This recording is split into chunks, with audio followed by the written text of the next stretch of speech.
the Atlantic Division, like, and okay, so realistically, we're talking about either they're probably going to play, if they make the playoffs, they're probably playing the Panthers, the Lightning, or the Bruins. Or if they're like not in the top three, they end up getting one of the wild card teams. Maybe then they're playing one of the top teams from the Metro, which could be Washington. It could be Pittsburgh. It could be the Islanders, who just signed Zach Parise. By the way, do you remember me saying, like, as soon as they got bought out from Minnesota, I'm like, oh, he's going to the Islanders for sure, back with Lou. And he did. Took a while for it to happen, but I'm not surprised that he ended up back there. The Islanders are close, man. Like, think about if they beat Tampa in Game 7. If they would have beat Tampa in Game 7, they're going on to the Stanley Cup final to play the Montreal Canadiens. They probably win the fucking Stanley Cup. Yeah. Yeah. Like, the Islanders are right fucking there too. So yeah. And every year they just seem to get a little closer, a little better.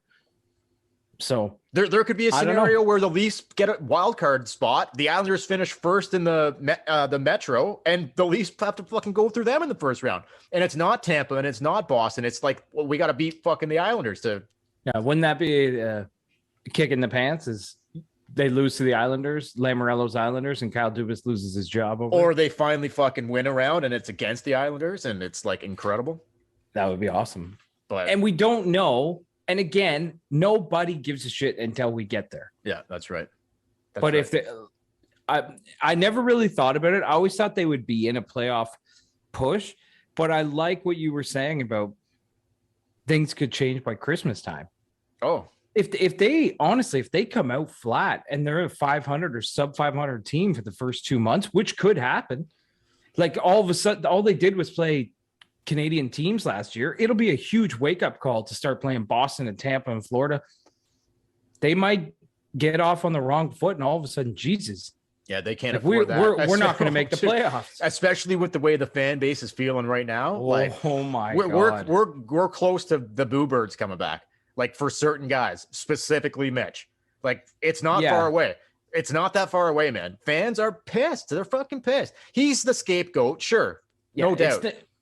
It's not all on Mitch, but no, Mitch had an absolutely terrible playoff, but Mitch is not a terrible hockey player at all. Mitch is he's one of the best players in the league, but everyone's past that point. Everyone's like, I don't care that Austin Matthews is a 60 goal scorer, and I don't care that Mitch Marner is one of the best playmakers in the league.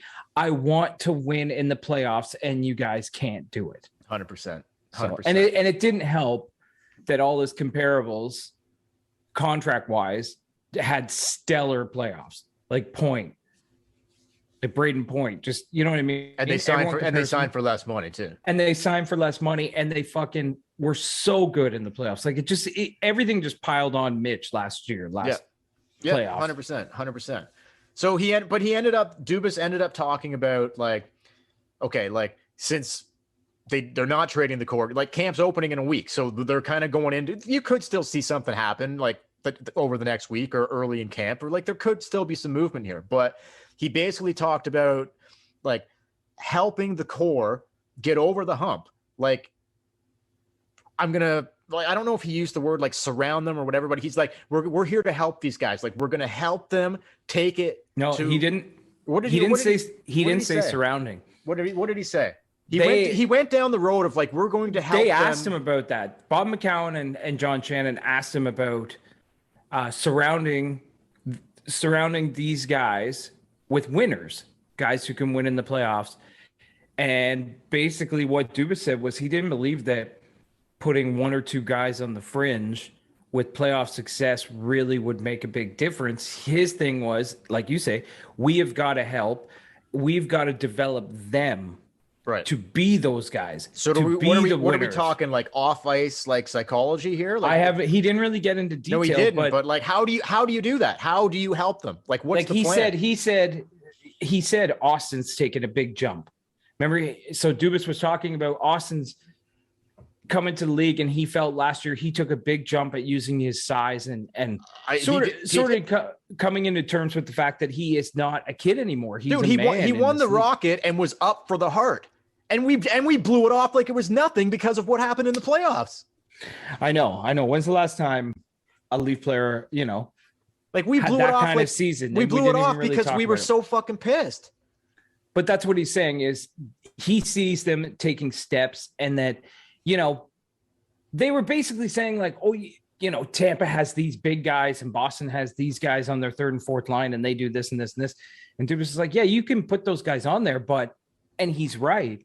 It's Patrice Bergeron and Pasternak and Brad Marchand, and it's Stamkos, it's Point, it's the big guys on Tampa that have developed and become the winners of the team, and they have to do that. And he said it's on Keefe, it's on him, it's on the coaching staff, it's on everybody to give them all the tools so that they can become those players. And he didn't agree that they needed to play tougher, because Bob McCown kept pushing him about how are you going to get Mitch Marner to be bigger and stronger. He's like, it's not about being bigger and stronger and tougher. It's about learning how to win in those situations. Right. So I don't know how involved Shanahan's been in previous years, but I would say that he needs to be more involved this coming season than ever before. Yeah. Like he was a huge winner. Yeah. Like all that guy did was fucking win. Like Shanny, like Olympics, the cups, like Shanny needs to be down there like every fucking day. And Shanahan was one of the best playoff performers. In the room before games, in the room after games, like Shanny needs to be hands fucking on this thing. Or guess what?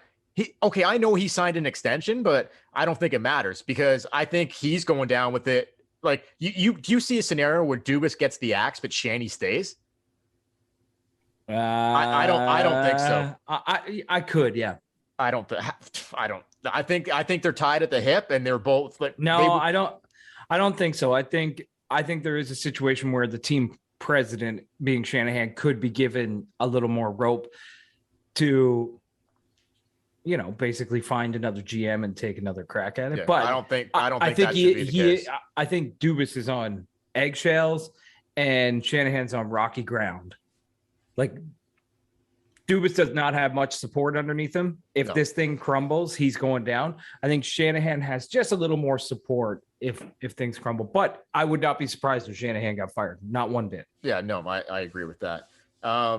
Hey everyone, Dale here from the Tip In Maple Leafs podcast. If you like this video, please give us a thumbs up. Make sure to subscribe to our channel. As well, take a look at some of our other videos.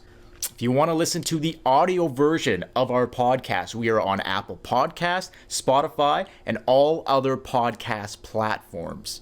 Visit tipinsportsmedia.com to find out more, and you can find a link in the description below.